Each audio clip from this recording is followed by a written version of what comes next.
बचपन से आज तक हम लोग यही पढ़ते हुए आए हैं कि जिस सब्सटेंस के पास मास होता है और वो स्पेस ऑक्यूपाई करता है उसको मैटर कहते हैं। लेकिन अब इसको 55 तक कैरी नहीं करना है, अब उस डेफिनेशन को अपग्रेड करने का समय आ गया है।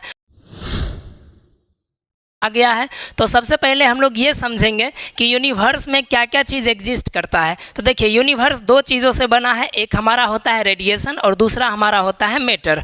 तो रेडिएशन उस सब्सटेंस को कहते हैं जिसके पास मास नहीं होता है, केवल और केवल एनर्जी होता है। जैसे सैटेलाइट और हमारे मोबाइल फ़ोन तक आने वाला सिग्नल, उसके पास जो होता है केवल और केवल एनर्जी होता है, मास नहीं होता है। लेकिन मैटर उस सब्सटेंस को कहते हैं जिसके पास मास भी होता है और एनर्जी भी होता है।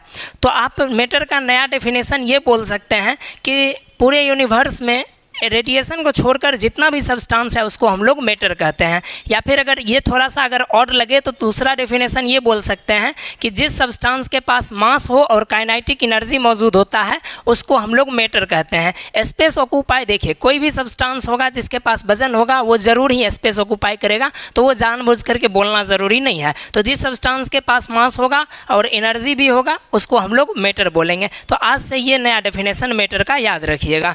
अब देखिए, मैटर जिन चीज़ों से बना हुआ होता है उसी चीज़ को मैटर का पार्टिकल्स बोला जाता है। तो केमिस्ट्री में वो पार्टिकल्स एटम और मॉलिक्यूल्स होते हैं। हमारे इंडियन फिलोसोफर जो पहले थे इन चीज़ों को पंच तत्व कहा करते थे, और वो था क्षिति जल पावक गगन समीरा। इसलिए एक श्लोक भी उसमें बोला जाता है कि क्षिति जल पावक गगन समीरा पंचतंत्रीय रचत शरीरा। तो पहले के समय में ऐसा बोला जाता था कि कोई भी मैटर जो होता है ये 5 चीज़ों से मिलकर के बना हुआ है। लेकिन केमिस्ट्री में उन चीज़ों को एटम और मॉलिक्यूल्स का नाम दे दिया गया। इन पार्टिकल्स ऑफ मैटर के अपने अपने गुण होते हैं, अपने अपने कैरेक्टरिस्टिक्स होते हैं। तो एक एक करके हम उनके इन सभी गुणों को समझते हैं। सबसे पहला कैरेक्टरिस्टिक्स ये होता है कि मैटर के पार्टिकल्स साइज में बहुत ज़्यादा छोटे होते हैं, जिसको हम नेक्ड आई से नहीं देख सकते हैं, केवल और केवल इलेक्ट्रॉन माइक्रोस्कोप से ही देख पाएंगे। दूसरा कैरेक्टरिस्टिक्स ये होता है कि मैटर के पार्टिकल्स के बीच में स्पेस होता है। इसको हम लोग इस तरह से समझ सकते हैं कि जब हम लोग पानी में चीनी मिलाते हैं तो उसके बाद क्या होता है कि चीनी घुल जाता है पूरा, और कुछ देर के बाद वो कम्प्लीटली डिजोल्व होने के बाद दिखना बंद हो जाता है।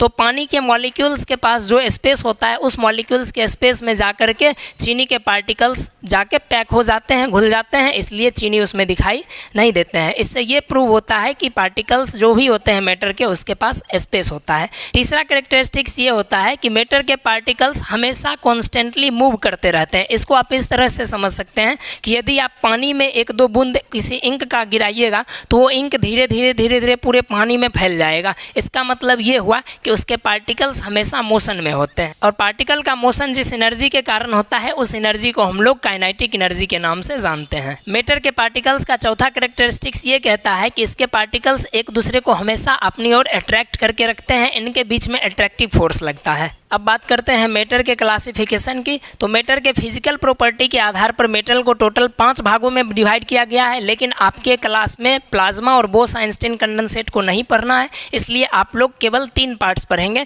जिसमें सॉलिड, लिक्विड और गैस है। लिक्विड और गैस को फ्लूइड बोला जाता है, तो मेनली सॉलिड और फ्लूइड ही बोलते हैं। फ्लूइड का मतलब है जो फ्लो कर सकता है, और सॉलिड का मतलब जो फ्लो नहीं कर सकता है। फ्लूइड के अंदर 2 चीज़ आते हैं, एक लिक्विड और एक गैस। जो स्लोली फ्लो करता है उसको हम लोग लिक्विड कहते हैं, और जो फास्टली फ्लो करता है उसको हम लोग गैस कहते हैं। अब एक एक करके सॉलिड, लिक्विड और गैस का डेफिनेशन देखते हैं, फिर उसका प्रॉपर्टी। अब इसके एक्चुअल डेफिनेशन पर आने से पहले 2 वर्ड को समझ लीजिए, जिसमें से एक वर्ड है intermolecular force of attraction. Intermolecular force of attraction कहते हैं पार्टिकल्स, मैटर के जो पार्टिकल्स होते हैं उनके बीच के बॉन्ड को, उनके बीच के फोर्स को।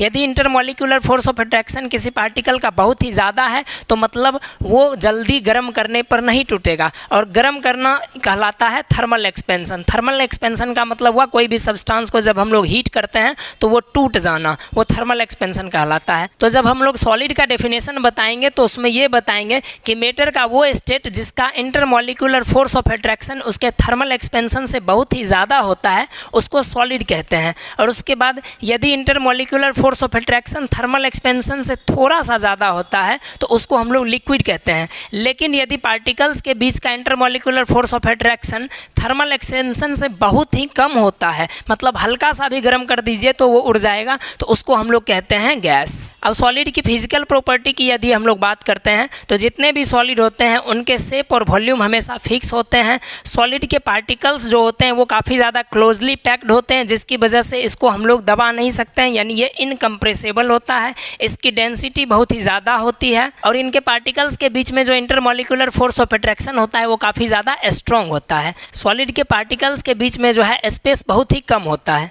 अब बात करते हैं हम लोग लिक्विड के फिजिकल प्रॉपर्टी की, तो लिक्विड के पास फिक्स शेप नहीं होता है, लेकिन इसके पास फिक्स वॉल्यूम होता है। ये जिस भी कंटेनर में रखा जाता है उसी का ये वॉल्यूम ले लेता है। लिक्विड जो होता है ऑलमोस्ट इनकम्प्रेसिबल होता है, इसको हम लोग दबा नहीं सकते हैं। इनके पार्टिकल्स के बीच intermolecular force of attraction solid के पार्टिकल्स के मुकाबले कम होता है।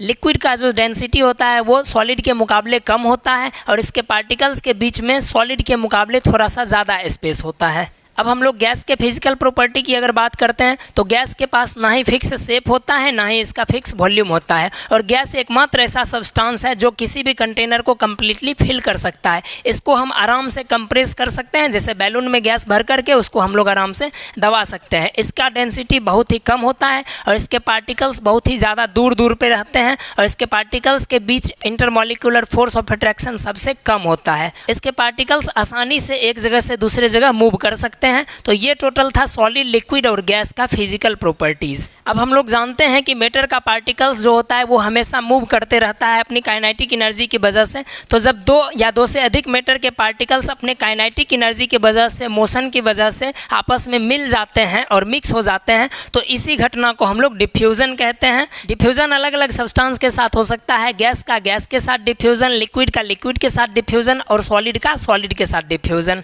जिस स्पीड से डिफ्यूजन होता है उसी को उसको रेट ऑफ डिफ्यूजन बोला जाता है। गैस टू गैस डिफ्यूजन जो होता है वो सबसे ज़्यादा फास्ट होता है। जैसे अगरबत्ती, जिसको हम लोग इंसेंस स्टिक कहते हैं, तो अगरबत्ती को जब हम लोग जलाते हैं तो उसका धुआं जो होता है एटमॉस्फेयर में मौजूद गैस के साथ मिल जाता है और उसका सुगंध दूर दूर तक जाता है। इसके अलावा जब हम लोग की मम्मियाँ खाना बना रही होती है तो उस समय खाने का जो स्मेल है वो दूर दूर तक जाता है, क्योंकि खाने में जो पार्टिकल्स हैं उसका पार्टिकल्स हवा में मिल जाता है और हवा उसको कैरी बहुत दूर दूर तक करता है। लेकिन वही खाना जब ठंडा हो जाता है तो उसका जो स्मेल है वो कम दूर तक जा पाता है। ऐसा इसलिए होता है कि ठंडा चीज़ का काइनेटिक एनर्जी जो है वो थोड़ा कम होता है और गर्म चीज़ का काइनेटिक एनर्जी थोड़ा ज़्यादा होता है। इसलिए जो गर्म चीज़ है उसका काइनेटिक एनर्जी ज़्यादा रहेगा तो उसका मोशन फास्ट हो जाता है।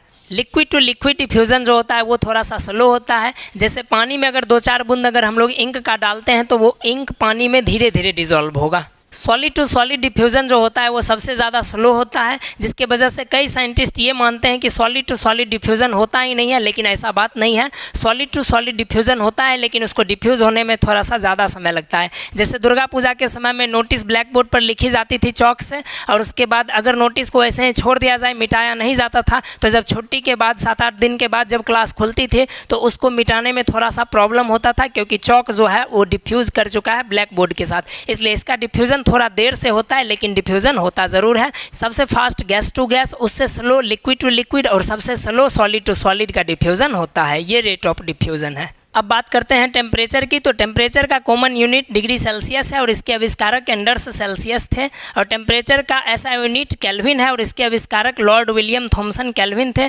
और 0 डिग्री सेल्सियस जो होता है वो 273 केल्विन के बराबर होता है। अगर आपको क्वेश्चन दे दे डिग्री सेल्सियस से केल्विन स्केल में कन्वर्ट करने के लिए, तो दिए हुए टेम्परेचर में 273 ऐड कर दीजिएगा, और यदि क्वेश्चन आपको दे केल्विन स्केल से डिग्री सेल्सियस में कन्वर्ट करने के लिए, तो दिए हुए टेम्परेचर में 273 उससे माइनस कर दीजिएगा।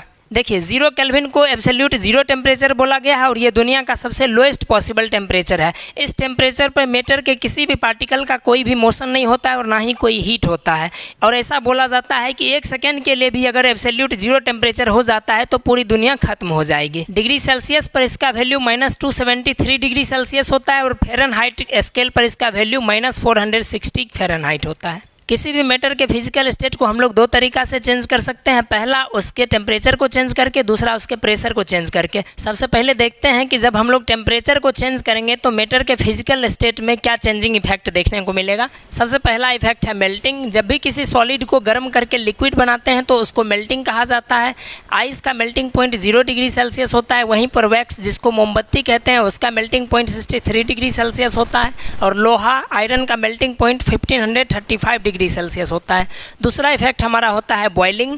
जब भी किसी लिक्विड को गर्म करके गैस बनाते हैं तो उसको हम लोग कहते हैं बॉइलिंग, या बॉइलिंग को ही दूसरा नाम वेपोराइजेशन भी बोला जाता है। यहाँ पे पानी का बॉइलिंग पॉइंट जो होता है वो 100 डिग्री सेल्सियस होता है। अल्कोहल का बॉइलिंग पॉइंट जो होता है वो होता है 78 डिग्री सेल्सियस। मरकरी का बॉइलिंग पॉइंट 357 डिग्री सेल्सियस होता है। तीसरा इफेक्ट हमारा होता है कंडेंसेशन। तो जब भी किसी गैस को ठंडा करके लिक्विड बनाते हैं तो उसको कंडेंसेशन बोला जाता है। जैसे कोई भी गर्म खाना बन रहा होता है तो उसमें ऊपर से अगर थाली लगा दीजिएगा तो नीचे की तरफ हल्का हल्का पानी गिरने लगेगा, तो जब गैस को ठंडा करते हैं तो वो लिक्विड बन जाता है, इसी को कंडेंसेशन बोला जाता है। चौथा इफेक्ट है हमारा फ्रीजिंग। जब भी किसी लिक्विड को काफ़ी ज़्यादा ठंडा किया जाता है तब वो सॉलिड बन जाता है, इसी इफेक्ट को हम लोग कहते हैं फ्रीजिंग। वाटर का फ्रीजिंग पॉइंट 0 डिग्री सेल्सियस होता है, और अल्कोहल यानी कि शराब का फ्रीजिंग पॉइंट -110 डिग्री सेल्सियस है।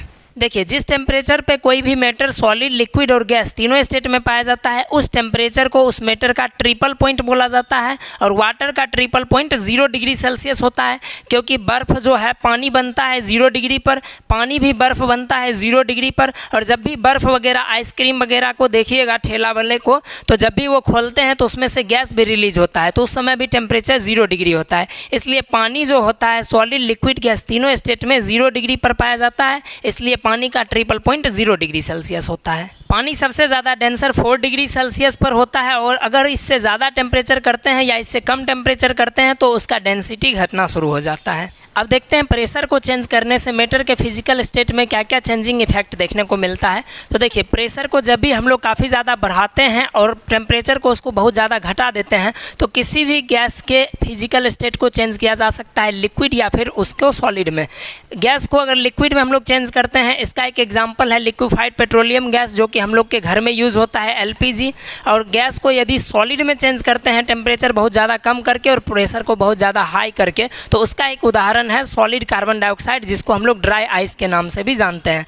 ड्राई आइस बहुत ही ठंडा सब्सटेंस होता है, जिसका इस्तेमाल खाने को डीप फ्रीज करने के लिए किया जाता है या फिर आइसक्रीम को ठंडा रखने के लिए किया जाता है। सॉलिड कार्बन डाइऑक्साइड यानी कि ड्राई आइस को काफ़ी ज़्यादा हाई प्रेशर और काफ़ी कम लो टेम्परेचर में रखा जाता है। अब आता है हमारा लेटेंट हीट। तो लेटेंट का मतलब होता है हिडन यानी कि छुपा हुआ, और लेटेंट हीट का मतलब होता है गुप्त ऊष्मा। तो किसी भी मैटर के फिजिकल स्टेट को चेंज करने के लिए जो हीट उसको प्रोवाइड किया जाता है, हीट एनर्जी जो उसको दिया जाता है, उसी हीट एनर्जी को लेटेंट हीट कहते हैं। लेटेंट हीट दो प्रकार का होता है, लेटेंट हीट ऑफ फ्यूजन और लेटेंट हीट ऑफ वेपोराइजेशन। किसी भी सॉलिड सब्सटेंस को लिक्विड बनाने के लिए जितना हीट एनर्जी उसको दिया जाता है, उसी हीट एनर्जी को लेटेंट हीट ऑफ फ्यूजन कहा जाता है। और किसी लिक्विड सब्सटेंस को गैस बनाने के लिए जितना हीट एनर्जी दिया जाता है, उसको हम लोग लेटेंट हीट ऑफ वेपोराइजेशन कहते हैं। अब यहाँ से एक क्वेश्चन पूछता है कि जब भी किसी मैटर के फिजिकल स्टेट को चेंज किया जाता है तो फिजिकल स्टेट चेंज होने के बाद उसके टेम्परेचर में, उस मैटर के टेम्परेचर में कोई भी चेंजिंग क्यों नहीं आता है। तो आप जवाब ये दीजिएगा कि जब भी किसी मैटर के फिजिकल स्टेट को चेंज किया जाता है तो जितना भी हीट एनर्जी उसको हम प्रोवाइड कर रहे हैं, वो सारा हीट एनर्जी उसके पार्टिकल्स के बीच में इंटरमॉलिक्यूलर फोर्स ऑफ अट्रैक्शन को तोड़ने में खत्म हो जाता है। तो कोई एक्स्ट्रा हीट एनर्जी बचा ही नहीं, तो उस मैटर के फिजिकल स्टेट के चेंज होने के बाद भी उसके टेम्परेचर में किसी भी प्रकार का चेंजिंग नहीं आएगा, ना ही टेम्परेचर घटेगा और ना ही टेम्परेचर बढ़ेगा। अब हम लोग देखते हैं कि सब्लिमेशन क्या होता है। जब भी किसी सॉलिड सब्सटेंस को गर्म करके डायरेक्टली उसको गैस में बदल दिया जाता है बिना लिक्विड स्टेट में गए हुए, तो इसी प्रोसेस को हम लोग सब्लिमेशन कहते हैं। इसका एग्जाम्पल हो जाएगा कैम्फर यानी कि कपूर, जिसको जलाने पर डायरेक्टली गैस में बदल जाता है। इसके अलावा नेफ्थालिन बॉल, जिसको हम लोग कपड़ों के बीच रखते हैं, आयोडीन हो जाएगा। इसके अलावा एमोनियम क्लोराइड हो जाएगा। एलम यानी कि जिसको फिटकरी बोला जाता है, सैलून में इस्तेमाल किया जाता है, वो इन सब का एग्जाम्पल है सब्लिमेशन का। और जब भी किसी गैस को काफ़ी ज़्यादा ठंडा करके डायरेक्टली सॉलिड बना देते हैं बिना लिक्विड स्टेट में गए हुए, तो इस प्रोसेस को हम लोग डेपोजिशन कहते हैं।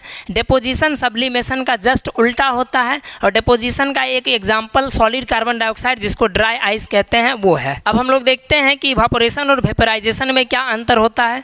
तो इवापोरेशन जो है एक सरफेस फेनोमेना है, क्योंकि ये सरफेस एरिया पर डिपेंड करता है, लेकिन वेपराइजेशन एक बल्क का मतलब होता है होल, पूरा। ये बल्क फेनोमेना है जो कि पूरे के पूरे लिक्विड की क्वांटिटी पर डिपेंड करता है। इवापोरेशन जब भी होता है ये बॉइलिंग पॉइंट से नीचे होता है, लेकिन वेपराइजेशन पूरे बॉइलिंग पॉइंट पर पहुंचने के बाद होता है। Evaporation temperature, surface area, wind speed और ह्यूमिडिटी यानी हवा में नमी पर डिपेंड करता है, लेकिन वेपराइजेशन केवल लिक्विड की डेंसिटी पर डिपेंड करता है। मास पर यूनिट वॉल्यूम को डेंसिटी बोला जाता है, और डेंसिटी का ऐसा यूनिट केजी पर मीटर क्यूब होता है, और सीजीएस यूनिट इसका ग्राम पर सेंटीमीटर क्यूब यानी ग्राम पर सीसी भी इसको बोला जाता है। अब हम लोग एक एक करके समझते हैं कि इवापोरेशन किस किस फैक्टर पर डिपेंड करता है। तो सबसे पहला पॉइंट आता है हमारा टेम्परेचर। तो टेम्परेचर अगर ज़्यादा रहेगा, यानी कि अगर धूप ज़्यादा रहेगा, तो इवापोरेशन तेज़ी से होगा। इसका मतलब ये हुआ कि इवापोरेशन टेम्परेचर पर डायरेक्टली प्रोपोर्शनल है। दूसरा पॉइंट हमारा आता है सरफेस एरिया। अगर सरफेस एरिया ज़्यादा होगा तो भी इवापोरेशन बहुत ही तेज़ी से होगा। इसको इस तरह से समझते हैं कि कपड़ा को यदि आप फैला करके सुखाइएगा तो तेज़ी से सूखेगा,